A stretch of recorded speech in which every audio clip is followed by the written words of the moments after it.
Hello, everyone, and welcome to this week's episode of the Fantasy Fiends podcast. I'm Stevie Collier, and I'm here with my co-host, Andy Peliquin, and today is a very, very special day because not only is it our 50th episode, but we actually have our very first guest back on the show, and that is Kevin Kessler. Say hello, Kevin. Hey guys, how are you? I am super psyched that I was your first guest and your 50th guest. This is super exciting for me. Kevin, I'm so happy you're my first. And Andy's so happy you're his first. It's always nice to be. You guys are far from my first, but but it was memorable at least. Yes, and so Kevin Kessler is the author of the Rosinante series. I said that right? Rosinante, you got it almost right. Sorry, Rosinante series. It's the horse from Don Quixote. It's Rosinante. Yeah, yep. I remember that from our first episode. And we're reading today from something different, though, which is The Winters of Alnora. And I know I got that right. And that is, the title is Birth of the Dark Angel. So we got darkness right in there. So you know it's going to be good. Mm-hmm.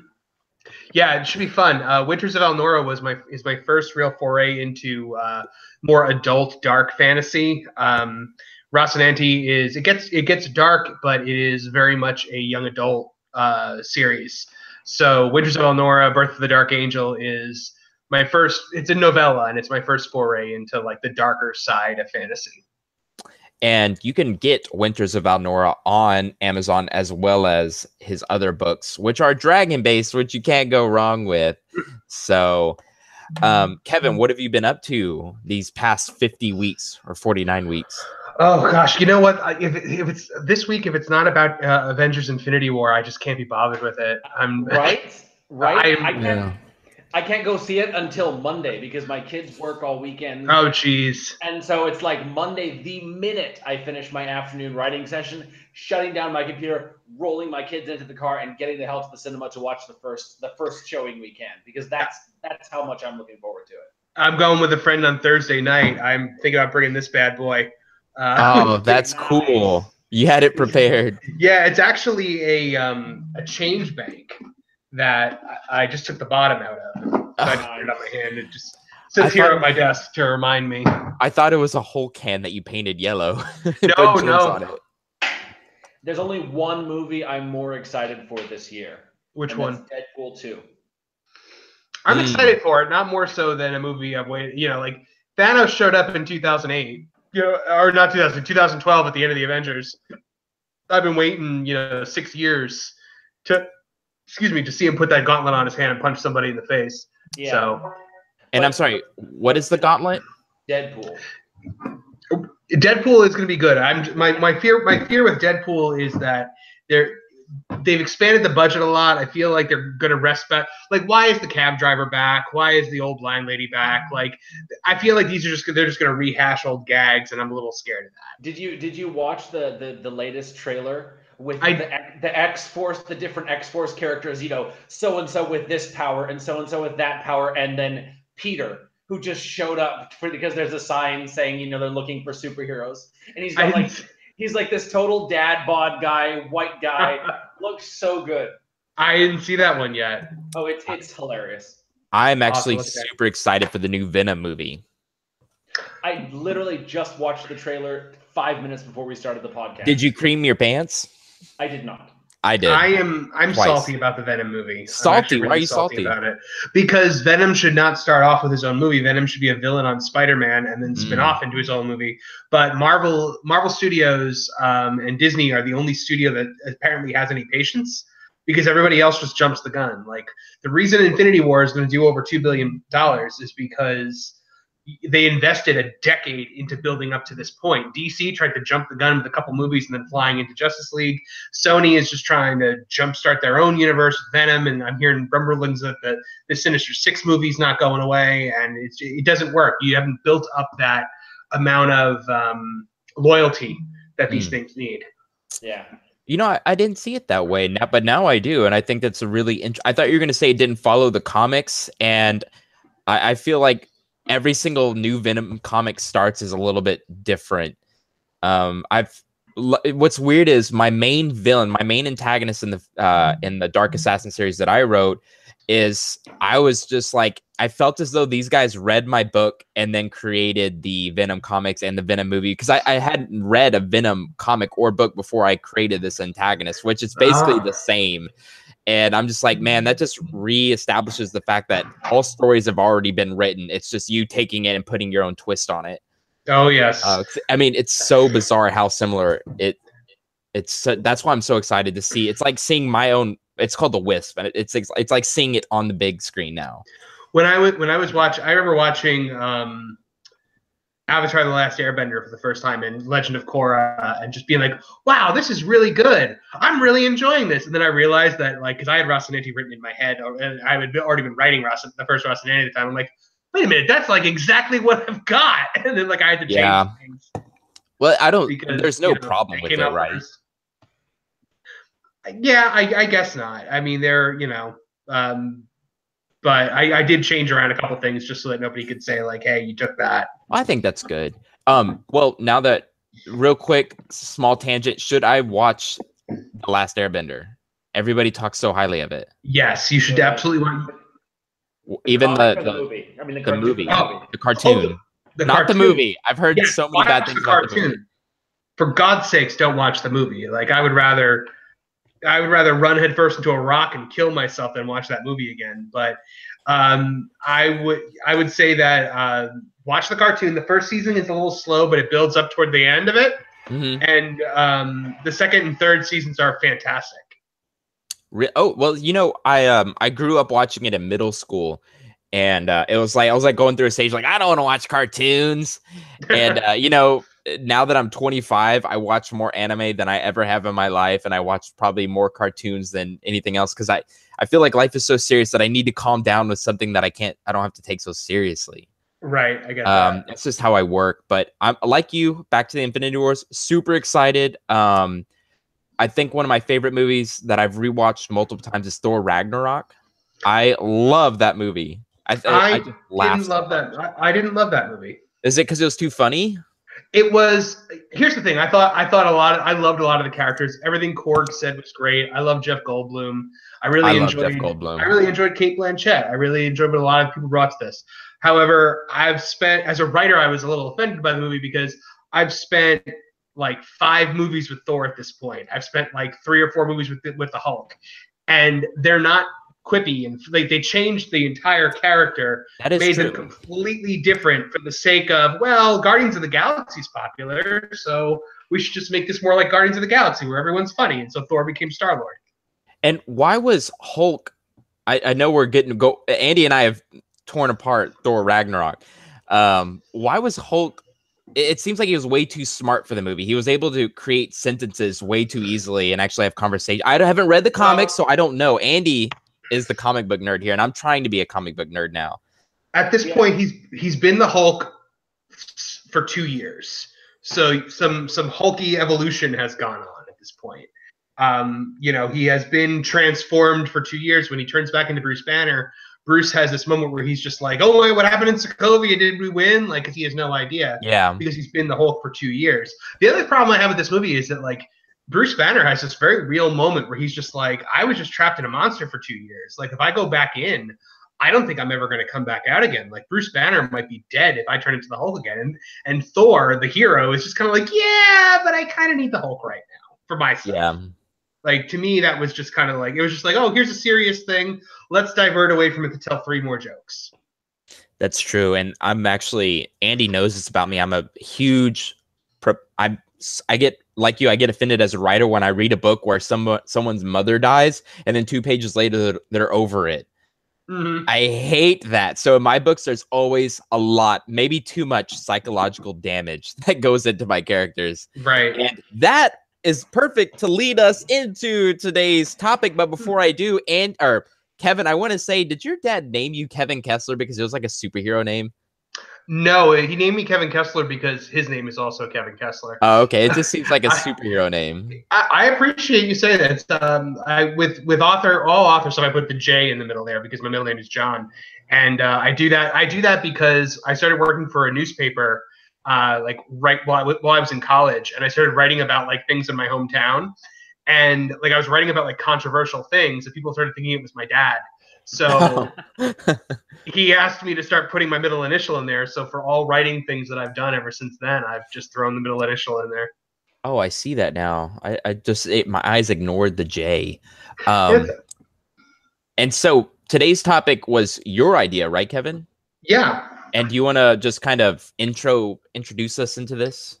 Yeah. I mean, you know, starting to write dark fantasy. Andy, I know you write a lot of very dark stuff, and I, I, I'm really fascinated endlessly kind of with how like the mindset of the writer turns when you have to write about really horrific and very dark things.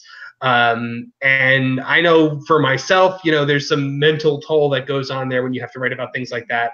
Wanted to see if you guys have the same way. I actually asked this question at New York Comic Con at a DC Comics panel. I asked Scott Snyder and Kyle Higgins, who at the time were writing a Batman. Scott Snyder was writing Batman, Kyle Higgins was writing Nightwing, and they were doing a cross promotional kind of big event called Death of the Family, where the Joker comes back, and it's just super dark. He goes after all of Batman's like sidekicks and stuff like that. He takes down Alfred, he takes down Nightwing and Robin and Batgirl and all of them. And I asked them this question, and they gave me some really interesting answers, and it's always just kind of been percolating in there ever since. Oh, okay. Wow. So we have some history today, and so you already are prepared, and so you could actually tell us some of their answers then, right? Mm-hmm. Yeah. I remember Scott Snyder was telling me like it was for him. He said it definitely does take a toll, and he has to like he was telling me like he'd have to like be alone to write it. He'd have to kind of like not focus on anything, and it was hard to come out of it. Like he remember him saying like he had to go pick up his kid or go to his kid's baseball game right afterwards, and he's like, I'm just sitting there in the crowd like watching the game, and my mind is just still in this dark, horrific place where this serial killing clown has just been like mutilating people in like the most horrific way possible. And Kyle Higgins was saying that like he wrote this one scene where Nightwing gets attacked by like these like Jokerized circus performers, and one of them is like a little girl. I think she had like an axe or something like that. And he was like, I wrote that like at my parents' house, like, you know, like with my family, like downstairs. And it was just weird for me to like, you know, come back from that and then go downstairs and like rejoin society, because you've just been to this really dark. I mean, I know I don't know if you guys feel this way too, but like these things, they come alive in your head, you know, like as you're writing them, as the words are coming out, you just kind of create this world around yourself and you get so immersed in it. And for me, like when you're writing something that's very dark, like in Winters of Elnora, we deal with a lot of really, really dark stuff. Like we deal with rape. We do, you know, we deal with a lot of very traumatizing things. And so for me to like come out of that mindset, it's just kind of like, wow, like, you know, it's always a moment where I have to like stop and like take a breath and collect myself a little bit beforehand. I'm a slow reader, and I think that's a big reason why I get so into the book that I'm reading. And I feel real emotions when I'm reading books. And that's why when I was younger, my mom had to take away my Stephen King novels, you know, and well, besides that, and the nuns at my Catholic school found them in my backpack.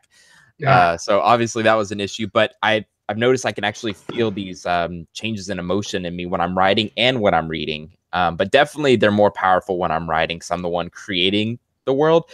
And I wonder if it's different from somebody who outlines and someone who pantses, because I pants. I have no idea where I'm going. So yeah, I pants also, and I think like for guys like you and me, when we're writing, like I always say, like I write it the way readers read it.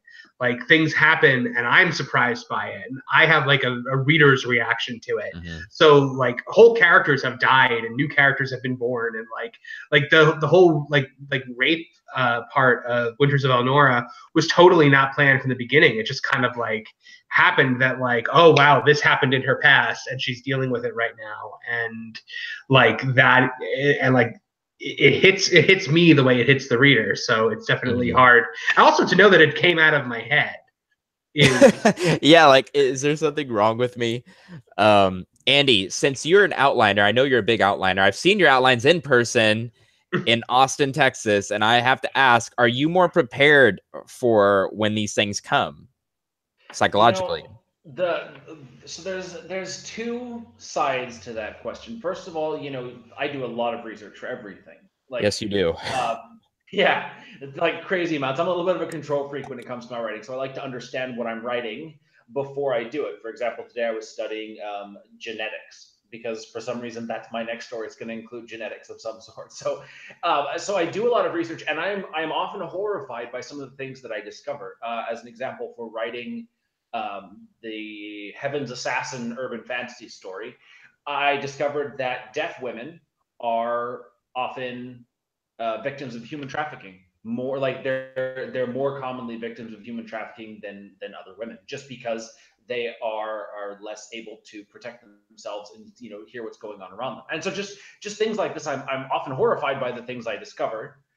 So it's difficult, but I'm doing it in a state of, okay, I'm researching something, so it doesn't affect me as profoundly. Wait, what women are more susceptible? Deaf. Deaf. Okay. Sorry, I missed that part. Hearing impaired. Yeah, not I must dead be. women. I must be deaf.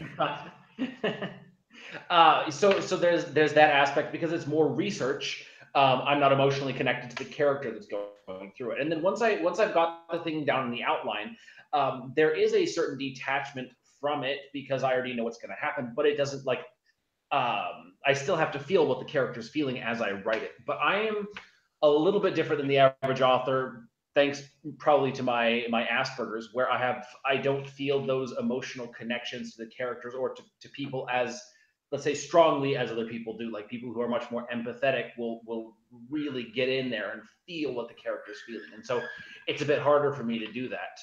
And it's easier for me to stand up and walk away without taking that with me. Do you think that might be, because I know you do research on female characters, because you actually wrote a female character successfully, and I hopefully I've done the same, but you actually did research into it. Did you do research because you have Asperger's?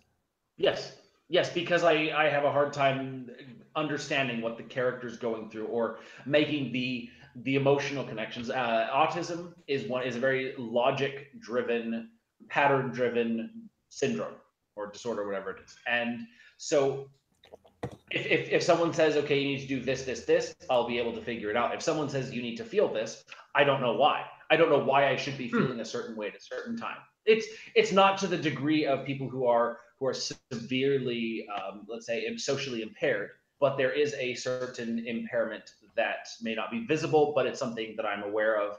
And so I do extra research into these characters, and I say, okay, I talk to people. How did you feel when this happened? How do you feel? What does this make you feel like? How, to get as well-rounded a perspective as possible, so that I can come from a place of at least understanding, if not, or at least empathy, if not. So that research has helped me a lot to connect with the characters on a deeper level. So when I sit down to write it, I know more or less what the characters are going through because someone told me, oh yeah, when this happened to me, this is how I felt. And it makes it a lot more real, definitely for the story. But I would say because of the Asperger's, I don't feel it as much as, say, you guys do when you're really in the moment and really feeling that emotional bond, because I think you guys are much more empathetic than I am, which makes me sound terrible. No, it actually brings up more questions, but I want to ask about Asperger's. I really hope I'm pronouncing that right. I feel like I'm saying Asperger's, like ass and then burger. That's how it's pronounced. Okay, good.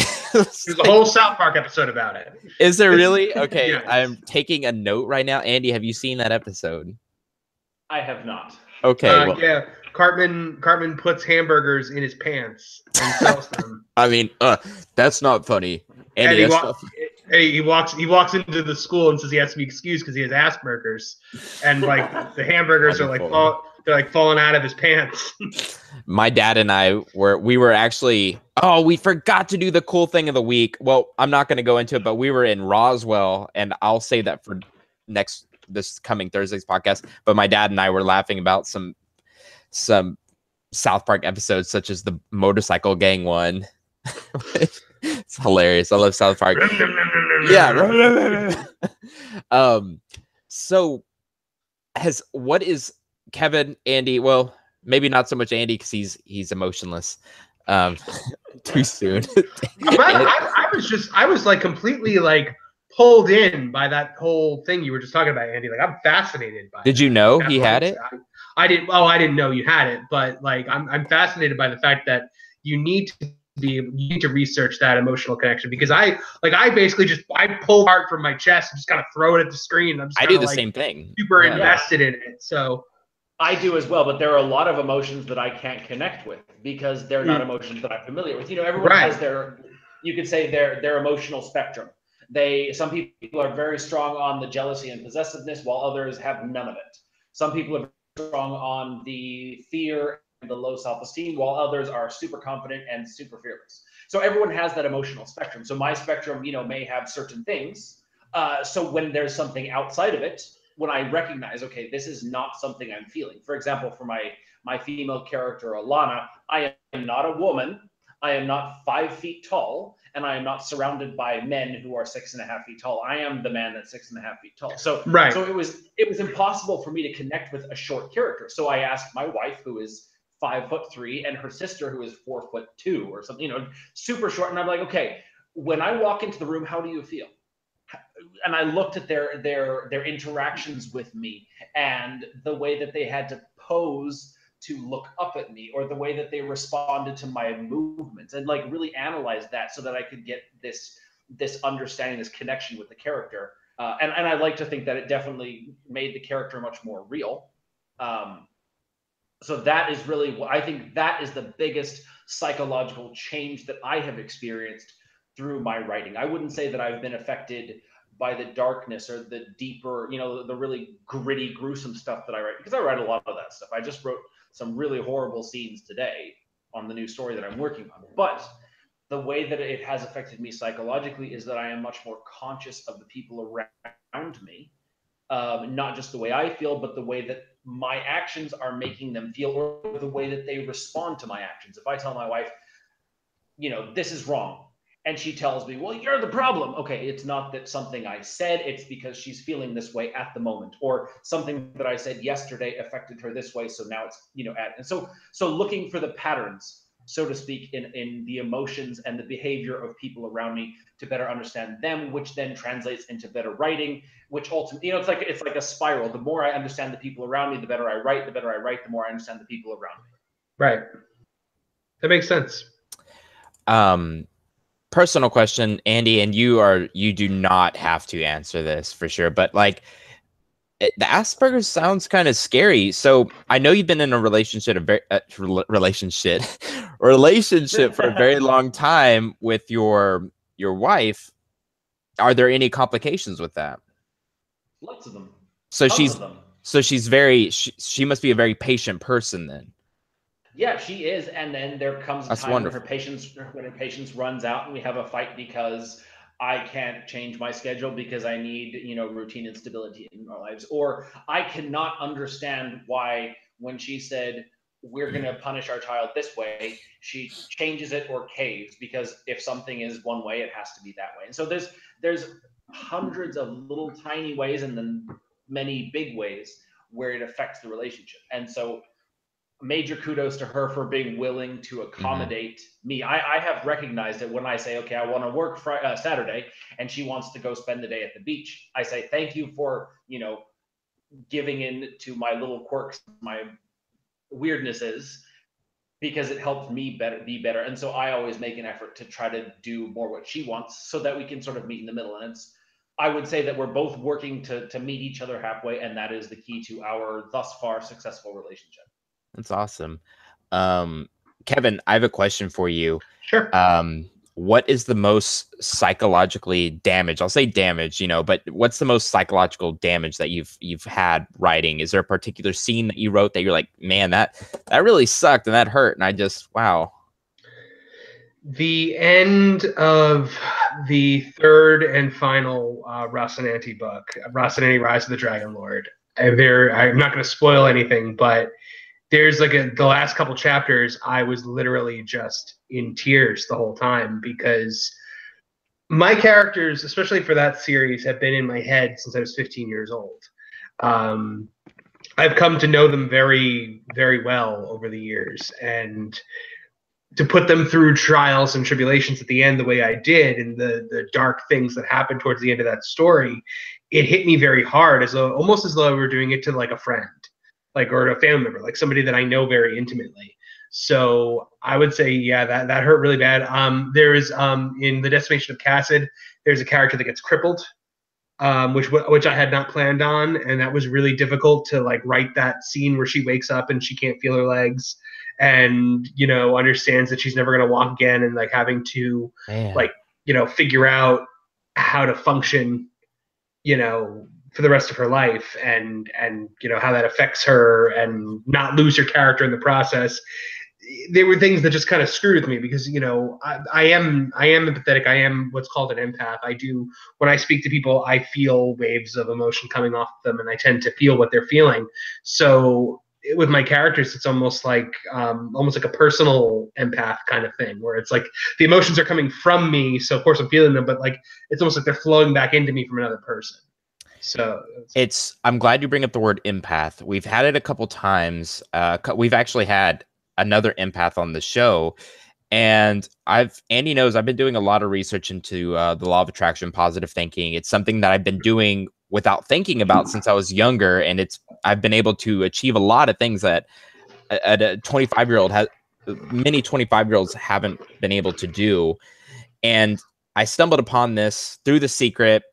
Didn't really care for The Secret, but read other stuff by Robert Collier, Napoleon Hill, John Rohn, people like this, and I'm like, wow, this is really how I thought automatically, and I can perfect this. Well, doing this, I would say years of research about it. I read a lot of books about it. I feel like I've been able to become an empath. Do you believe that you can learn to become one and actually open up your awareness of consciousness where you can actually feel things? Yes, because I was actually, and some people are going to nod along with this, some people are going to roll their eyes, but I was attuned to Reiki level 1 earlier this year, just last year. And what Reiki is, it's a form of healing through energy. It's key manipulation, right? Yes, yeah, it's the manipulation of the energy of the universe, and life energy to stimulate healing, but it also kind of opens up yourself to more awareness, so it is definitely possible to expand that. It's I always say that, like, the third eye is like a muscle. You can work it out, you can train it, you can make it stronger. People who don't use it are the ones who don't see it, and therefore they don't believe it. And by putting it out there, by meditating, by pulling in with the law of attraction, you are exercising that muscle, because you're putting your awareness out there. I am a big believer that universal power, universal intelligence. I know I brought us off topic again, but it's a big reason why I think I've been able to become successful, because I attracted people like Andy. And if it wasn't for Andy, I wouldn't be here right now. I just got to say that right now. I believe I attracted him. We get along so well. We were at a bar for 3 hours and it felt like 20 minutes. I swear to God. I thought it was like 4 or 5 hours. It was something crazy. And I was like, wow, I got to go home. I got to work. Yeah. My wife texted me. She was like, "Where have you been?" I was like, "Oh, I was hanging out with Stevie." Yeah. And a great time. So I put a lot of I call it in universal intelligence, but I'm also a Christian, so I just call it God. Makes me feel better. But you can't get wet by the word water, so it doesn't really matter. Yeah, you can't get wet by the word water. Love that. I like that quote. That's a good quote. It's, if you follow Jake Ducey on YouTube, he's got a lot of great stuff. I'll type that. But I think not only go ahead. Were you going to change the topic, or were you adding? Yeah, I was going to bring it back. Okay, go ahead. I was going to say that I think I was able to achieve more awareness of consciousness through writing, because I've created these characters, and now I'm actually paying attention to people in the world, their personalities, what's negative about them, what's positive about them, how do they handle situations. Boom, I'm creating characters, being more observant. Yeah, that's what I was going to say. Like Kevin was saying, that the third eye is like a muscle that you can exercise. One thing that a lot of writers don't really understand is that creativity it's just basically all the connections in the brain, the neural pathway.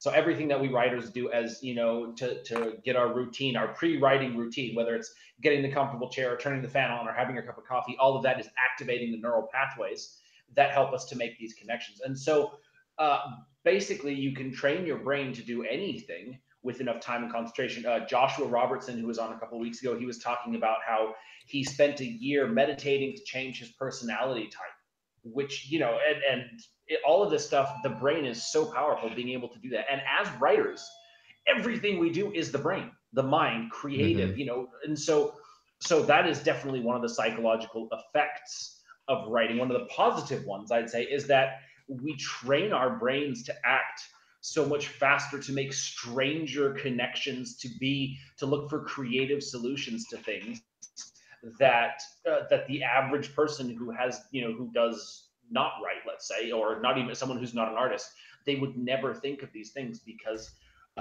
we are creative. We're looking for ways to say a knife and a human body don't have to, go from A to B. You can have a knife actually save a human body. And all of a sudden, you make these weird random connections that the average person would never think of. So it's this great psychological awakening, as it were, because of this creativity. Yeah. Very well said. Yeah, I absolutely agree with you. I find that, since I've started writing regularly and since I've made it my career to, be a writer, it opens me up to, like, I don't look at anything the same way anymore. Have you found, like, with entertainment, like movies, TV shows, and stuff like that, you watch it in a different way once, like, you're into telling stories. Yes. It's terrible.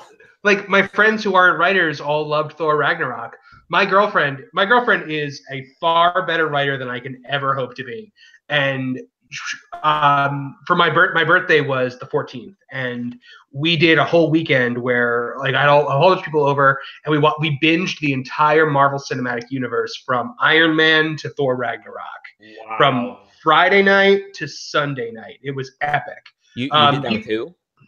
Just like my girlfriend and a bunch of her friends, a bunch of our friends, all came over, and, like, they were coming and going, in and out. And but I watched all of them. And when we got to Thor Ragnarok, she had never seen it before. So, like, I asked her the other night, I was like, hey, what'd you think about Thor Ragnarok? And she was just like, oh, it was so stupid. They completely changed his character from the other movies. And I was just like, thank you, because I knew she'd get it because she's a writer. And I think, like, when you talk to other writers, it's kind of like, yeah, you get that awareness between each other, and, like, you almost speak the same language. For me, one of the first movies I realized that being a writer can suck sometimes because it takes the magic out of movies sometimes, and that was Justice League, a movie I would have definitely been happy with a couple of years ago, and I was, like, turning to my friends like, hey, y'all ready to go?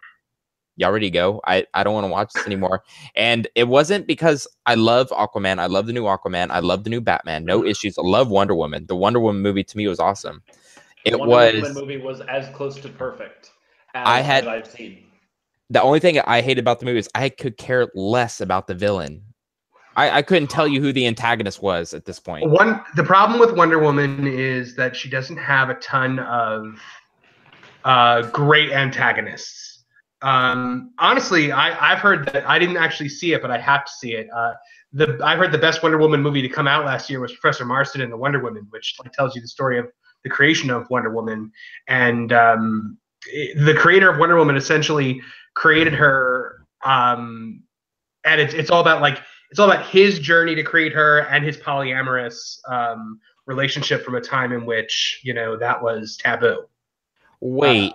Another Wonder Woman came out last year? No, it's not a documentary. It's a full-blown movie, but it's about the guy who created, like, the guy who wrote Wonder Woman. It's about the writer. Okay, the writer. Okay, not the director, because I know the director was one of the first female directors or something like that. Yes. No. The guy who created the character, like, who wrote the original comic book. It's a movie about his life. Kevin, what is your favorite Marvel movie? Because, I mean, you just seem like you're very passionate about it. You seem just as passionate as Andy, which I didn't think I'd be able to find. Which, through Andy's passion, I actually have been scoring comic book shops and picked up a copy of Batman: The Longest Halloween. I'm reading that now, and it is beautiful. Yeah. See, now the funny thing is I'm a DC guy at heart. Like Superman and Batman are my two favorites in that order.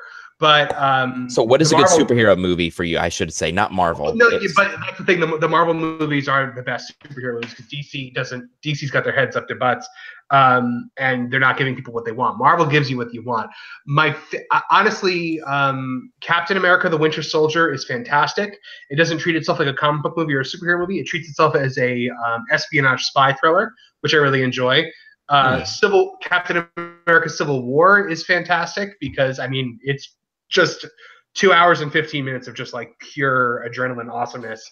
And honestly, if I had to choose like a gun to my head favorite, I'd probably say Spider-Man: Homecoming. I love that movie. Loved that movie. I've seen it 4 times. Yes. It was a literal coming of age story. It was you see the actual moment where he goes from kid who has superpowers to superhero. And that moment where he's buried under that building and he's screaming for help and he's crying like any kid would. Exactly. And then he has that moment where he just looks at his reflection and he just digs down and like has that moment where he just throws that stuff off of them. And I mean, they knocked it now. And that's a character that's had 5 movies in the last 15 years. And they managed to do something completely fresh and new and knock it out of the park. And I didn't have to watch a third Uncle Ben die. Yes, that was yes, I totally agree.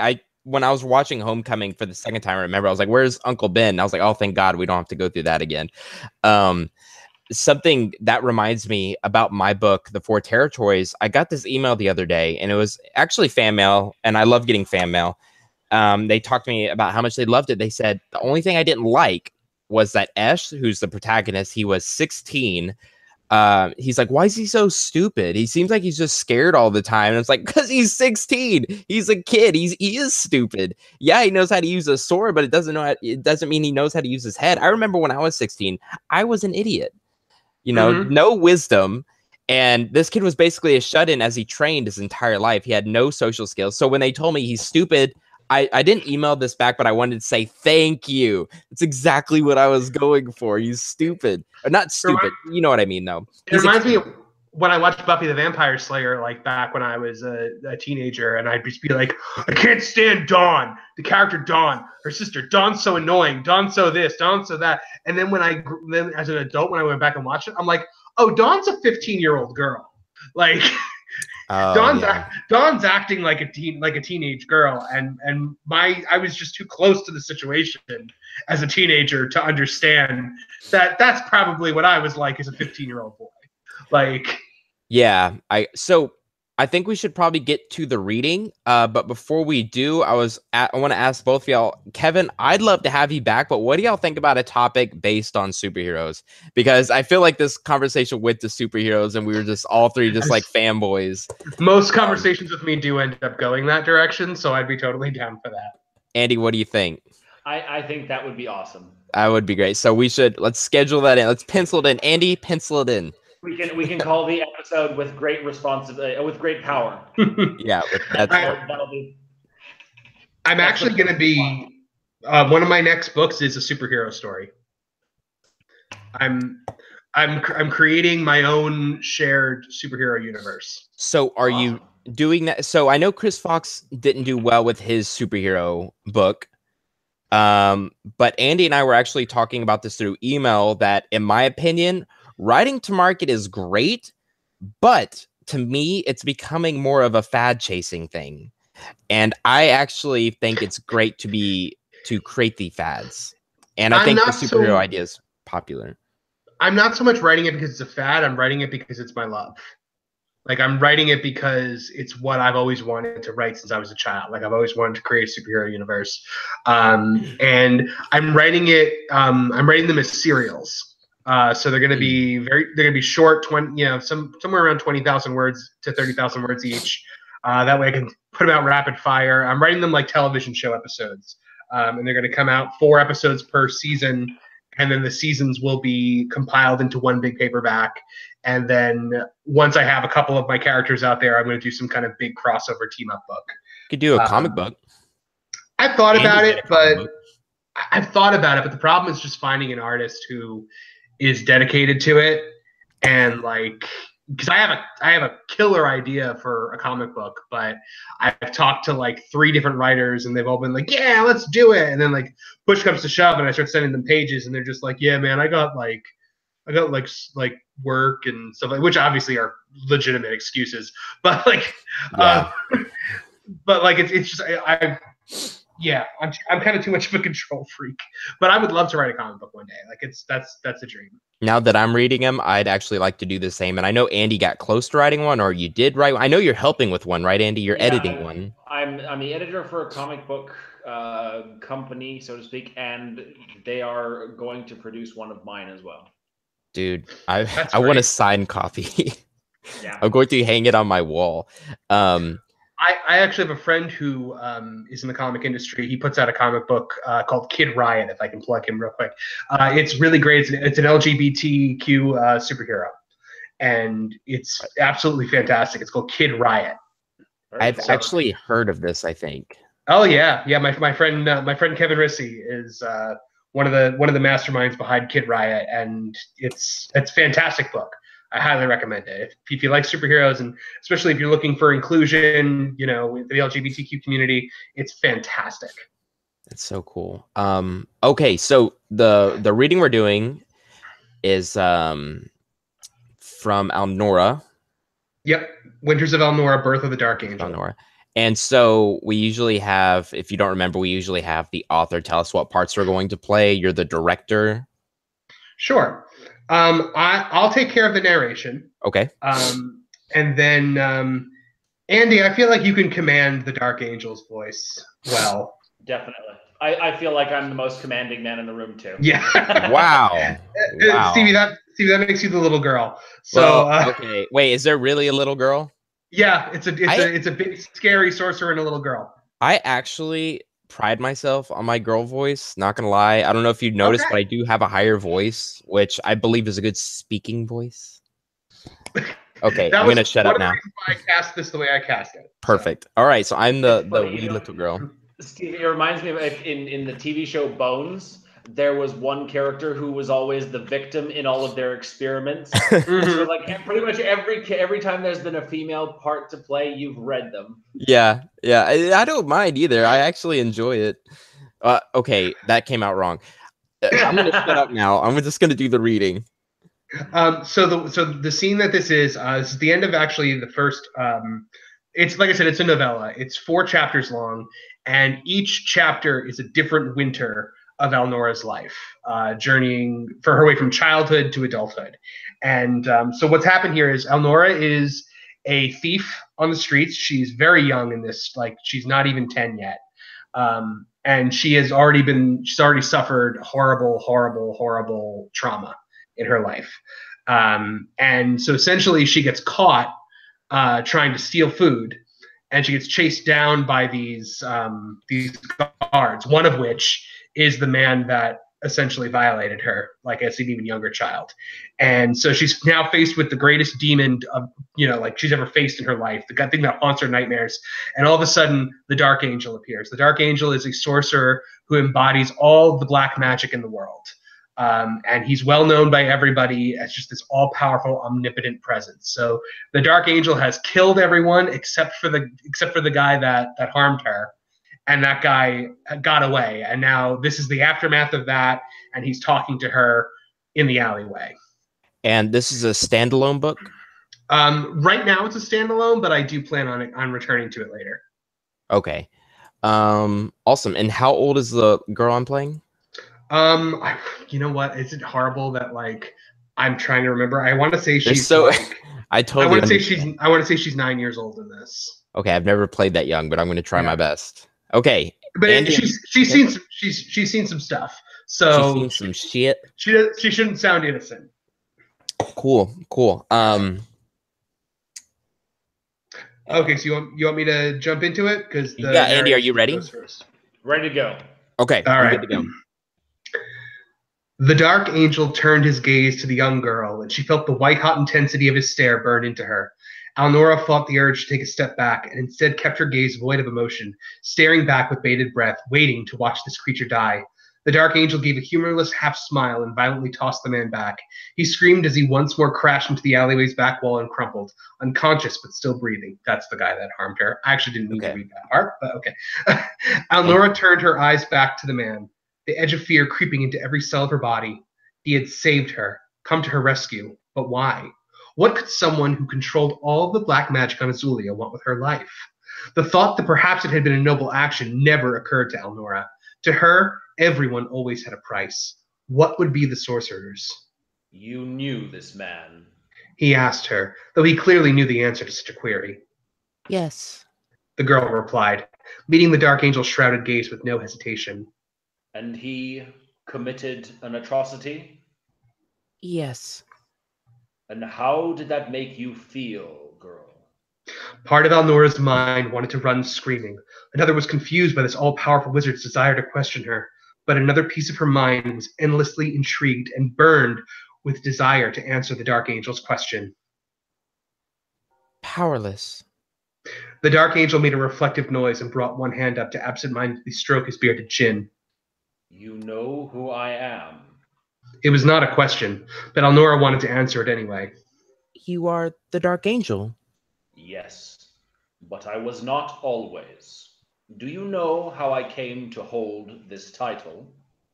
Was this some kind of trick question? How could she possibly know? No, sir. I was taught by my master. He was the Dark Angel before me, and his mistress held the mantle before him. This was a hefty revelation. There had been other Dark Angels? I was once powerless like you, but I had talent, and I was taught, and I took my power back. Tell me, Alnora, do you intend to remain powerless? He knew her name. How did he know her name? Such a question had no simple answer. I never want to feel that way again, she answered truthfully. The Dark Angel's lips twisted into what was almost a half-smile. As you said, I am the Dark Angel. I have not always been, and I will not always be. But there must always be a Dark Angel. One to embody the night, one who empowers the shadows, one to feast upon the darkest impulses of the mortal soul. What was he driving at? Could it be? Tell me, Alnora, urchin of the streets of Calum, victim of the darkest corners of the City of Light, can you embody the night? Yes. The word could not leave her lips fast enough. Was this truly happening? Was he actually offering what she thought he was dangling before her? Can you empower the shadows? I can. She sounded hungry, almost desperate. Can you feast upon the darkness of the mortal soul? Yes. She shouted this positive exclamation. The alley seemed to melt away from her. The world seemed far off. All that remained in this space were she and the man who embodied a fascinating and tantalizing power. She recalled the strength of her scream, her unnatural ability to remain unseen, to wordlessly bully other thieves into subservience. It all made sense. She was gifted, touched, and destined. Kneel before me, Alnora of Calum. He slowly gestured with one hand toward the ground before him. Alnora bounded forward with 2 steps, nearly falling over herself in her rush to obey this first command. The first of many, she thought. The Dark Angel threw back his hood, and the face she saw there sparked the full fury of her curiosity. He was deathly pale, his ebony beard and long cascading hair standing in stark contrast to his waxen skin. The flesh around his eyes was wrinkled and weathered, but the man looked to be somewhere in his late 30s by her estimation. His eyes were a sickly jaundiced yellow, and seemed to pulsate like a heartbeat as he took in her kneeling form. Nevermore shall you be known as Alnora of Calum. He gestured at her forcefully, and a jolt of purple light sped between them. The spell struck the young girl around the throat and knocked her to her back. She could feel the magic sliding along her flesh, bonding to it, clasping together around her neck just over her spine. She clutched at it for a moment, this smooth, cool artifact that sealed itself to her skin. It felt permanent. She panicked at first, but only at first. This was scary, but it was no less horrifying than what she had already endured. Turning onto her hands and knees, Alnora gazed down into a puddle of water and caught sight of her own reflection. There around her filthy neck sat a black polished collar, in the center of which there was a pulsating purple gemstone. It was beautiful. It was powerful. It was her. Now and forevermore, the truth of you shall be Alnora of the Night, heir to the darkness. Now rise, my apprentice. Alnora of the Night took one last look at her reflection in the pool of water that sat below her, the face of a thief, of a beggar orphan, of a victim. She slammed her palm down into the still vision of her features until all that could be seen was the purple light of her collar. Alnora stood slowly and turned to face her new teacher. A look of hunger and gratitude etched over her feral smile. Thank you, she said, bowing her head. My master.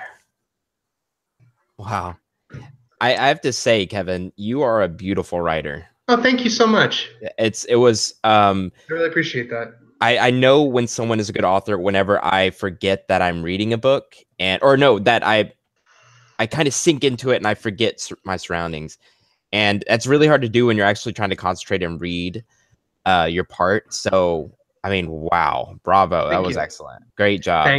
Thank you so much. The book is all about how a traumatized young girl goes from being a penniless thief to being the Dark Angel. I think all three of us have a book like that, and we're all three fans of that trope. So I've always been a fan. And so actually my next trilogy that I'm writing, which is a mixture of dinosaurs and magic swords, which I've yet to tell Andy about. Don't laugh, Andy. It's a beautiful... I love the sound of it already. What was that laugh I just made? But it's also what is that again? Is it's coming of age, master and apprentice trope as well, right? Mm-hmm. I mean, I took the Dark Angel was actually something that is special to me because I was a professional wrestler from the age of 18 up until I moved to Florida a couple of years ago. And my name was the Dark Angel Vincent Valentine. That was my wrestling name. Wait, what kind of wrestling? Professional wrestling, like the WWE. Are you serious? Do you have videos? Oh, there's videos. There's lots of stuff. That is awesome. Go on. I'm sorry. So I was the Dark Angel Vincent Valentine, and I always in my head concocted this story that I'm not the first Dark Angel. There have been others before me. There'll be others after me. And the Dark Angel is a mantle that's passed down, almost like the Sith. So I finally was just like, you know what? I kind of want to take that and do something with it. And the cool thing is I consider my books to all be a multiverse. Everything from Alnora to Rocinante to the John Merlin series that I'm writing right now to the superhero stuff that I'm going to be writing. And the one constant I'm going to have in every single universe is a Dark Angel. Interesting. The concept of the Dark Angel is going to transcend universes in my book. He or she will always be a presence in whatever universe they're in. So the darkness of that world is always embodied by a Dark Angel, and there'll be multiple ones throughout all my writing. I think Andy is also a big fan of just writing a lot of books in the same world and bringing, which I think is a really great idea. I'm just not sick of the one I've written. This is kind of a little bit vain of me, but the very basic part of the idea of my book was made from my friend. We were both having a few drinks on the beach like 4 years ago, and he's like, I have this idea for a book. And I was like, hey, can I borrow that? And of course I changed it. And it's probably like 2% his idea. And in fact, when he reads it, he's like, I'm disappointed because this wasn't my idea, which made me feel good. But still, I want to write a book that's 100% me. I mean, besides the fact that, we're taking stories from other people that have written these stories, but I'm excited to create a world 100% based in my imagination. In the John Merlin series, which is what I'm writing right now, which is going to be one of the serial books that I mentioned before, so essentially the concept of it is the descendant of Merlin is a paranormal investigator in modern day Los Angeles, and that is sweet. Thank you. The second book in the series is called The Disciples of Darkness, and it features that universe's Dark Angel as the main antagonist, and it is the Dark Angel Vincent Valentine. It's my wrestling character. I'm just taking from the ring, from my mind, and putting it in there, and going with it with that. The Disciples of Darkness was actually the name of a group that they had me lead in one of the wrestling companies that I worked for called UWA Elite. I want to ask a question about the wrestling, but Go for it. before just back to what you were saying, you're writing a mystery. Is that a crime fiction?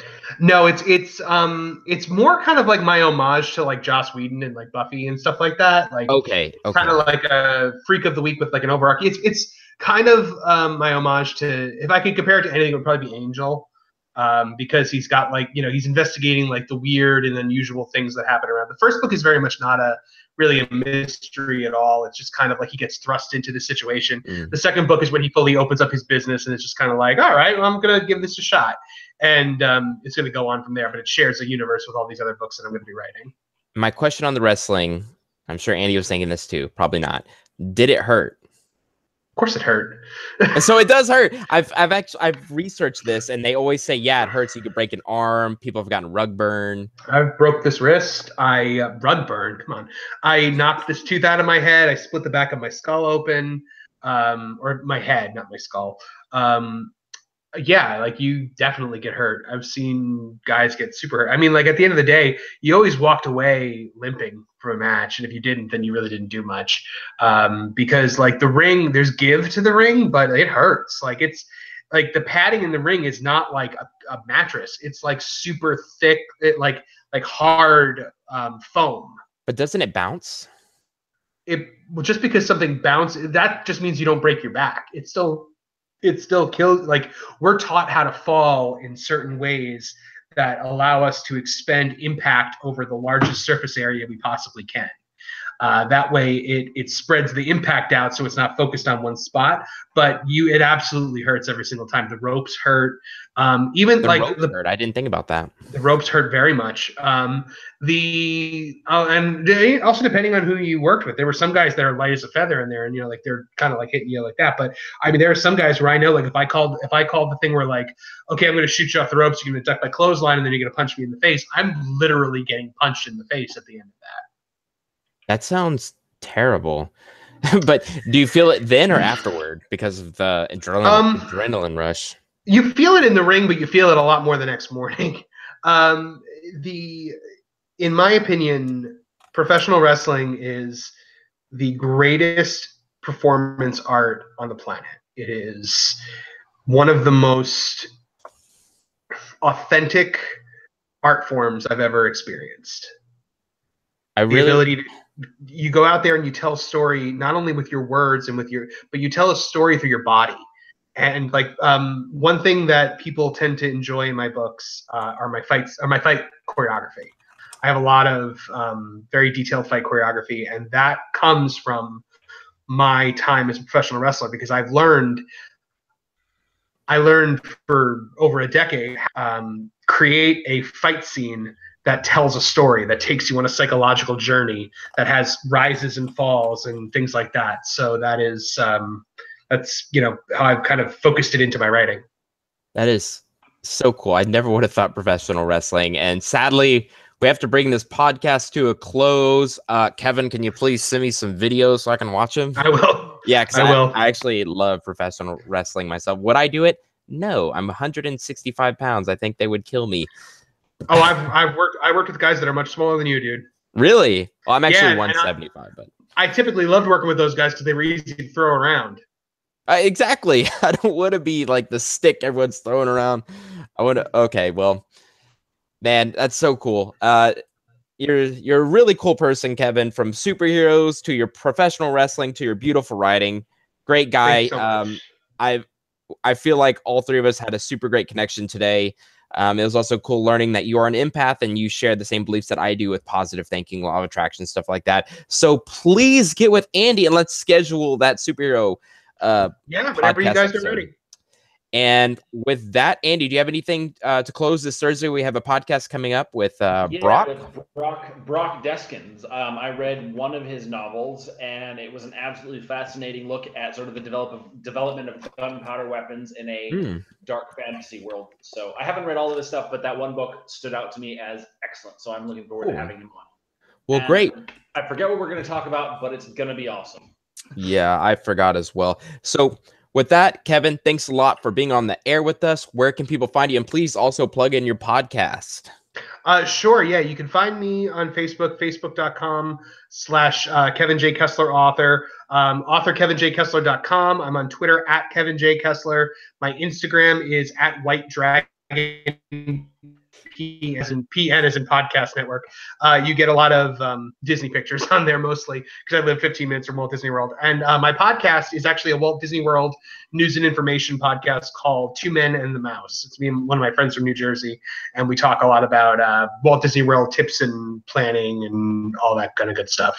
So next time I go to Walt Disney World with my family, you could be my tour guide. I 100% will be your tour guide. That is so cool. Okay, so a quick message from Andy and I.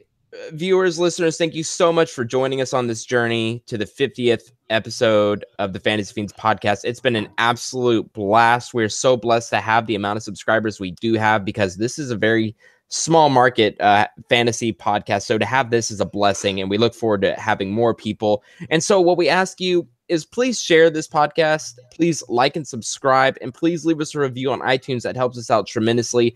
We love you guys. We wish you the best. We hope that all your desires are manifested as soon as possible. We love you. We'll see you Thursday. Thank you for 50 amazing episodes, and we look forward to the next 50 episodes. This has been the Fantasy Fiends podcast. We'll see you this Thursday. Good night.